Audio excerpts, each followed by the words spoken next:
नमस्ते दोस्तों, मैं हूं डॉक्टर विजन गोविंदा गुप्ता। मैं हूं नई दिल्ली, इंडिया में पेनाइल इम्प्लांट का स्पेशलिस्ट। मैं इस टाइम एशिया का लार्जेस्ट पेनाइल इम्प्लांटर हूं। सबसे ज़्यादा पेनाइल इम्प्लांट एशिया में मेरे सेंटर पे होते हैं। हमें रिसेंटली रिजिकॉन कंपनी की तरफ से इसके लिए अवार्ड भी मिला।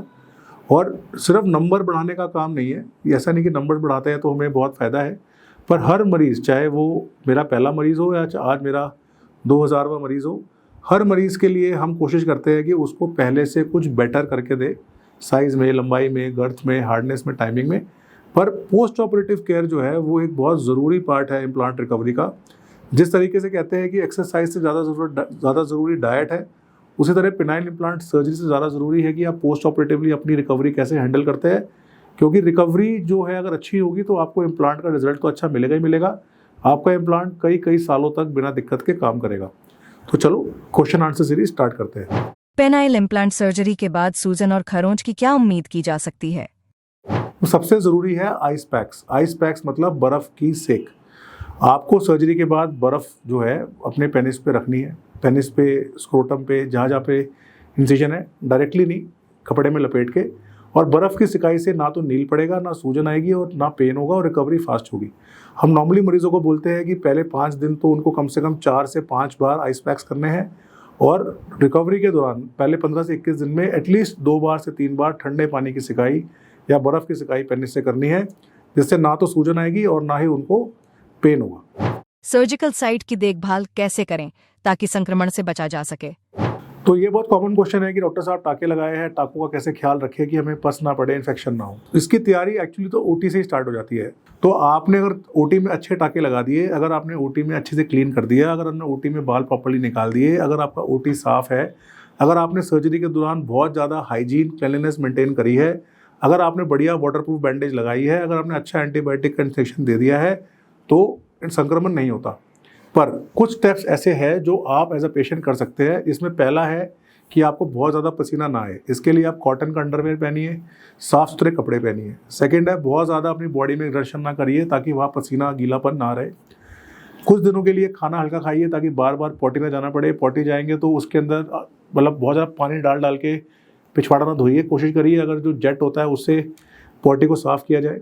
नीचे के एरिया को क्लीन रखिए, साफ़ रखिए, ड्राई रखिए, तो आपको संक्रमण होने का चांस बहुत कम हो जाएगा। सर्जरी के पहले 30 दिनों के दौरान किन गतिविधियों से बचना चाहिए? आपको इम्प्लांट की रिकवरी में 1 महीना लगता है, तो हम नॉर्मली कहते हैं कि आप इम्प्लांट सर्जरी के नेक्स्ट डे से फ्री हो, अपना डेली काम कर सकते हो।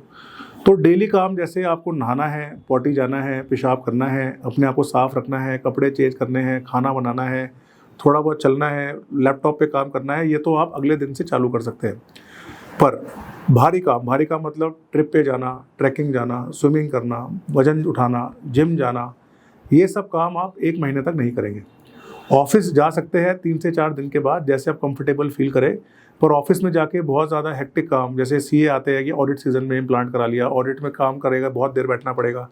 आपको इंपॉर्टेंट मीटिंग है, टीचर आते हैं कहते हैं हमारे बच्चों को एग्जाम है, हमें उनको पढ़ाना है, तो आप बहुत ज़्यादा हेक्टिक शेड्यूल में इम्प्लांट ना कराइए। एटलीस्ट लाइट वर्क, जहाँ आपको ऑफिस जाना हो, चेयर पे बैठना हो, सीटिंग का काम करना हो, 15-20 दिन ऐसा काम अगर आपके पास टाइम है तो आप इम्प्लांट के दौरान इसको रखिए, वरना 7 दिन की छुट्टी ले लीजिए। पेनाइल इम्प्लांट के बाद मैं यौन गतिविधियों में कब से संलग्न हो सकता हूँ? तो इम्प्लांट आदमी कराता है इसीलिए कि उसको सेक्स करना है, और इम्प्लांट लगने के बाद जब अपने लिंग को देखता है खड़ा हुआ, देखता है ये आलीशान लिंग उसका जो साइज़ में बढ़ गया है, मोटाई में बढ़ गया है, कलर में बढ़ गया है, अंदर खून आ रहा है, रोज़ सुबह उसको इरेक्शन की फीलिंग आएगी, मन करेगा सेक्स करने का, तो कंट्रोल खो जाना नॉर्मल है। पर आप समझिए आपने इम्प्लांट कराया है, ये एक फॉरेन बॉडी है, ये आपके पेनिस में लगी है, तो आपके पेनिस को कम से कम 30 से 35 दिन का रेस्ट चाहिए सेक्स चालू करने से पहले। तो हम मरीजों को कहते हैं कि पहले टाँके निकल जाए 16-15 दिन में, 15-16 दिन के अंदर, फिर आप अपने पेनिस की मसाज चालू करिए ऑयल से, ताकि पेनिस में खून आए, बहाव आए। महीने बाद जब आप कंफर्टेबल हो तो कम से कम 3 या 4 बार हस्तमैथुन करके स्पर्म निकालिए, और सेक्स एक्टिविटी जो है वो नॉर्मली 40 से 45 दिन के बाद स्टार्ट कीजिए। शुरुआती दौर में आपको सिंपल सेक्स करना है, नॉर्मल सेक्स करना है, woman on top, anal sex, और ये जानवर वाली हरकतें नहीं करनी है। पहले 3 महीने आप नॉर्मल सेक्स करेंगे, कंट्रोल में सेक्स करेंगे। हो सकता है नया इम्प्लांट है, थोड़ा टाइम लगे चीज़ों को सेटल होने में। 3 महीने बाद आप जैसा मर्जी सेक्स करना चाहे आप कर सकते हैं। तो सेक्स 1 महीने बाद और एनिमल सेक्स 3 महीने बाद। कौन से विशेष संकेत या लक्षण हैं जिनके लिए मुझे तुरंत अपने डॉक्टर से संपर्क करना चाहिए? 99.9% ऑफ टाइम्स जो पेशेंट को सिम्टम लगते हैं डेंजरस होते नहीं है। इम्प्लांट लगता है तो कुछ चीज़ें चेंज हो सकती है, पर ऐसे कुछ सिम्टम है पेनाइल इम्प्लांट के बाद जिसमें आपको अर्जेंटली अपने डॉक्टर को दिखाना चाहिए।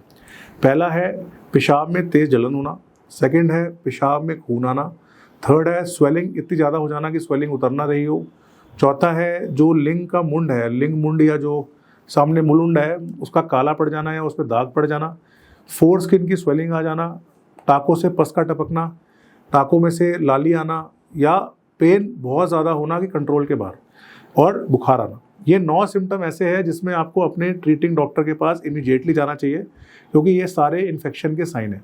ये नॉर्मली डायबिटिक पेशेंट्स में, स्मोकर पेशेंट्स में होते हैं। अगर आप इम्प्लांट के बाद अपनी शुगर कंट्रोल रखते हैं, स्मोकिंग नहीं करते हैं और अपना ख्याल रखते हैं तो ये सिम्टम नहीं आएंगे। हमारे पास टचवुड ये सिम्टम सालों साल से नहीं आते हैं, पर किताबों में लिखे हैं, हमने दूसरे डॉक्टर्स के पेशेंट्स देखे हैं। ये 9 सिम्टम अगर है तो आपको इमीडिएटली अपने डॉक्टर से संपर्क करना चाहिए और उनके पास जो भी उनको चेंजेस करने हैं, एंटीबायोटिक बढ़ानी है या इम्प्लांट को रिवाइज करना है, वो करेंगे। सर्जरी के बाद के पहले कुछ हफ्तों में दर्द और असुविधा को कैसे प्रबंधित करें?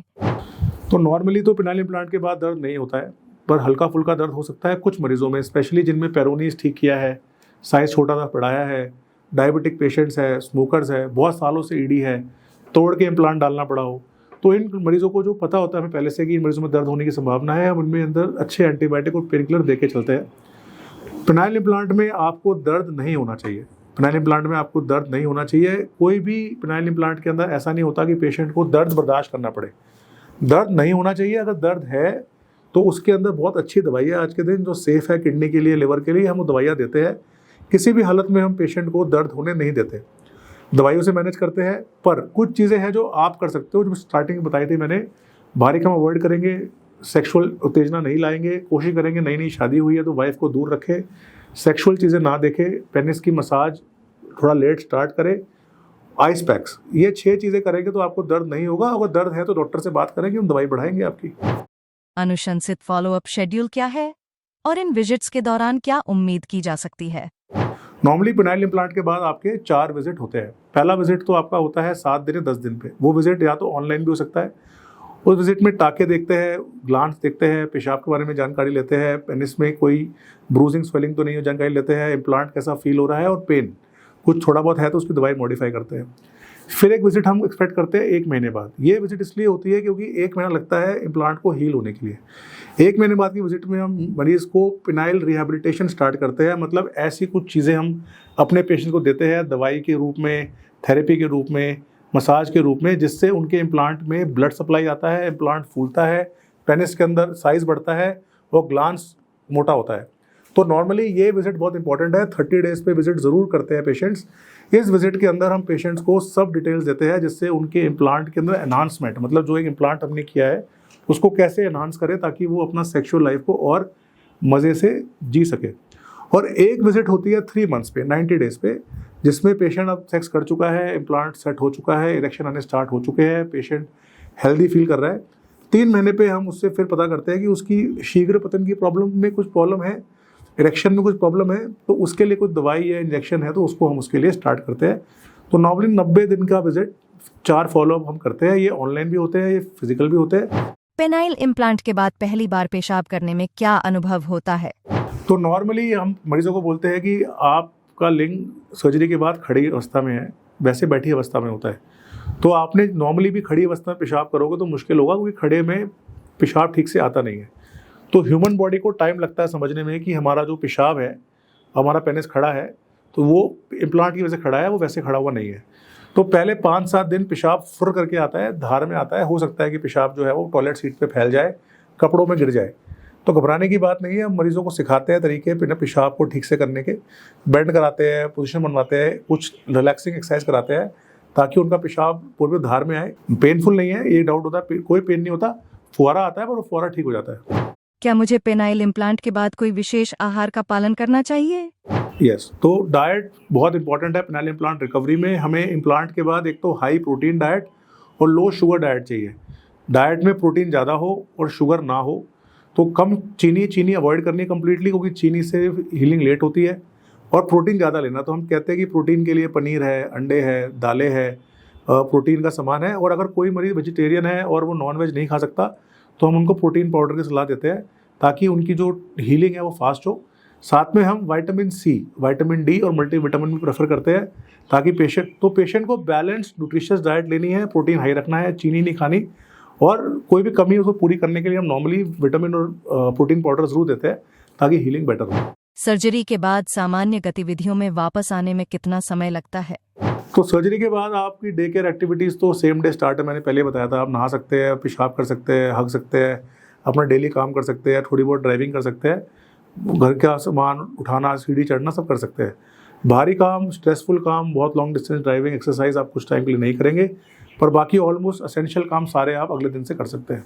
तो आप अपने जाना कि पेनाइल इम्प्लांट रिकवरी सेफ है। 30 दिन के बाद मरीज नॉर्मली सेक्स कर सकते हैं। पेनाइल इम्प्लांट में बहुत ज़्यादा पेन होता नहीं है, ढंग से किया हुआ इम्प्लांट किया हो तो बहुत ही एंजॉयबल एक्सपीरियंस है। पर पेनाइल इम्प्लांट में बहुत सारी दिक्कतें आ सकती है, ढंग से सर्जरी ना की जाए तो स्वेलिंग, पेन, इन्फेक्शन सब हो सकता है। उनके सिम्टम मैंने आपको बताए। अगर पेनाइल इम्प्लांट की पोस्ट ऑपरेटिव रिकवरी प्रॉपर्ली ना कराई जाए तो आपको ना तो साइज मिलेगा, ना गर्थ मिलेगी, ना लेंथ मिलेगी, और ना ही आपका इम्प्लांट प्रॉपर्ली लॉन्ग टर्म में काम करेगा। Thank you watching my video, stay tuned, stay subscribed.